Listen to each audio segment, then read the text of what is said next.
Okay, let's talk about this. Obviously, Reza Pahlavi put out a video yesterday essentially calling for regime change and then saying after that change, he will come in as what sounds like a caretaker monarch, weird, and then take us into democracy. Do I think that there's going to be a peaceful transition to democracy, and could it succeed? That is a multi-layered question. Here's the thing. Right off the bat, let me just say it this way.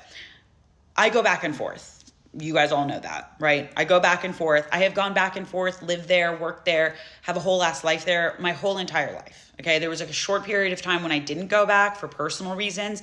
But other than that, I've basically consecutively gone to Iran every year, multiple times a year, if not lived and worked there for basically 31 years, right? My viewpoint on these things tends to almost always falls in line with the viewpoint that you will hear in Iran rather than the diaspora.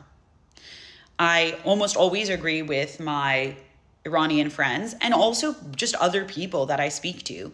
Like, I always speak to people outside of my own social circle. My viewpoint tends to fall in line with those people rather than the diaspora. And that is for a number of reasons. Top of that list is the fact that people in the diaspora, most people in the diaspora, have not been back to Iran in 45 years. It is unimaginable to me that you would be able to bring about a lasting and viable change to a country that you have not been to in almost half a century. It just like the country is so different from the country that they left that it could almost be two different countries, right? The demographics are different. The people are different. It's also like 2024 versus 1979. Like, everything about it is different.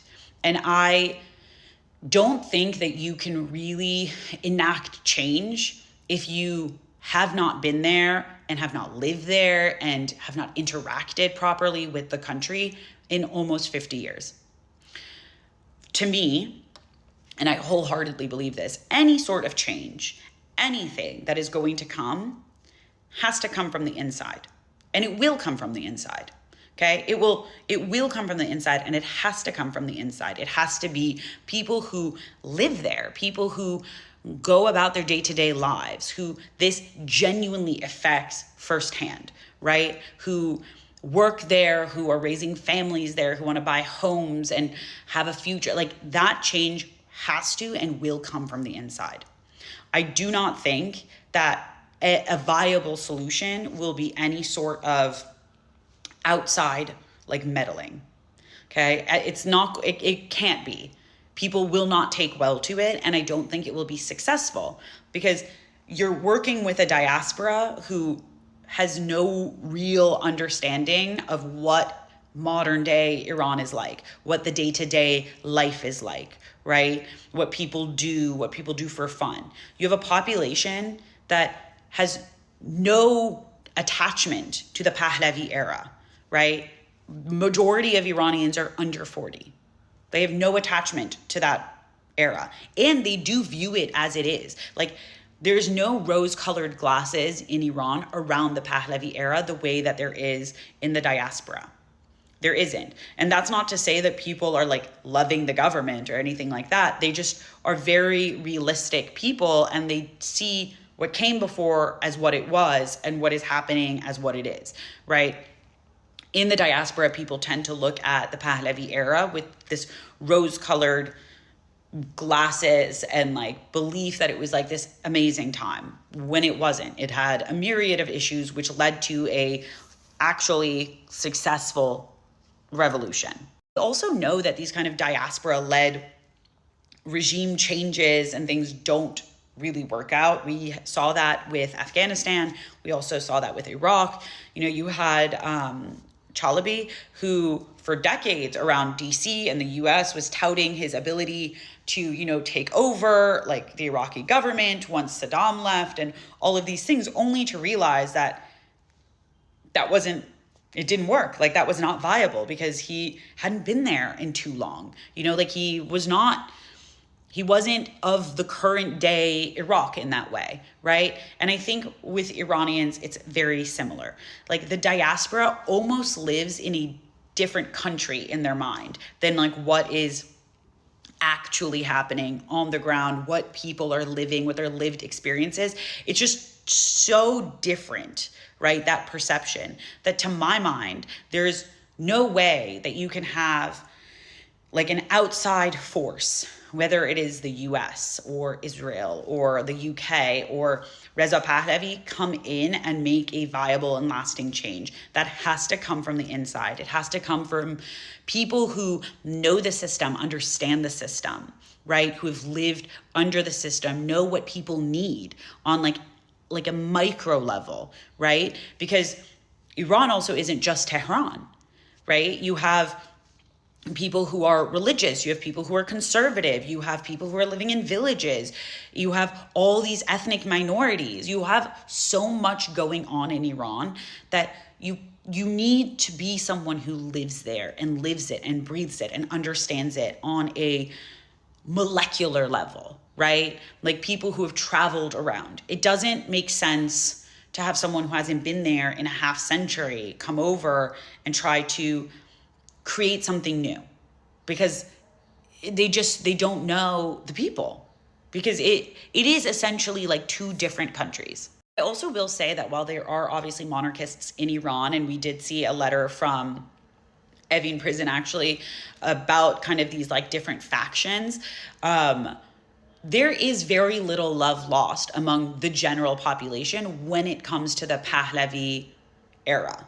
Like people, and I think I said this earlier, people are not looking at that era with rose-colored glasses. People in Iran are very aware of the flaws and faults of that era. People are also very aware that like there was a revolution because that was not something people wanted. It was not what the general population wanted. Did they want what they have now? No, but there was a power vacuum, right? So whoever was strongest filled that space. People in Iran are like highly acutely aware of the need for something strong, but very much also unified over the fact that like whatever that strong group is that comes in has to be from inside. Like that is something that is like a pretty universal like belief in Iran, even with the existence of monarchists, etc. Of course, like people have disparate views, but like a general understanding is like Pahlavi is not the answer for most people, because again, like people are aware that they don't really understand the country in that way. And my personal view tends to fall in line with that. Like you need it to be from the inside. Do I think that could be successful? Yeah, I do. But I think also, you know, some of the other factors at play is that we don't necessarily know what we want, right? Like you have people who genuinely want a monarchy, right? They literally just want to reverse that clock back to 1979 and have a monarchy.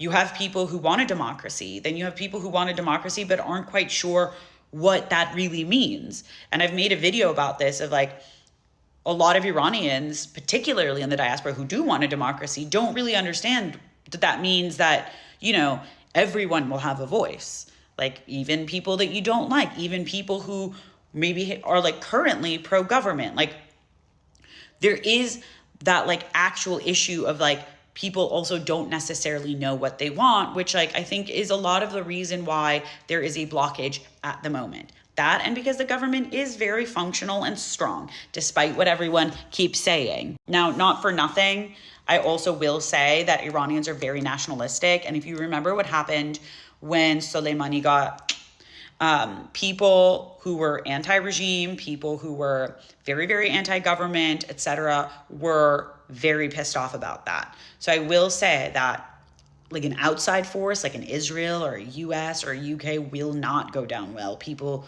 will revert to just nationalism, and it will not be like a politics thing. It will be country over politics.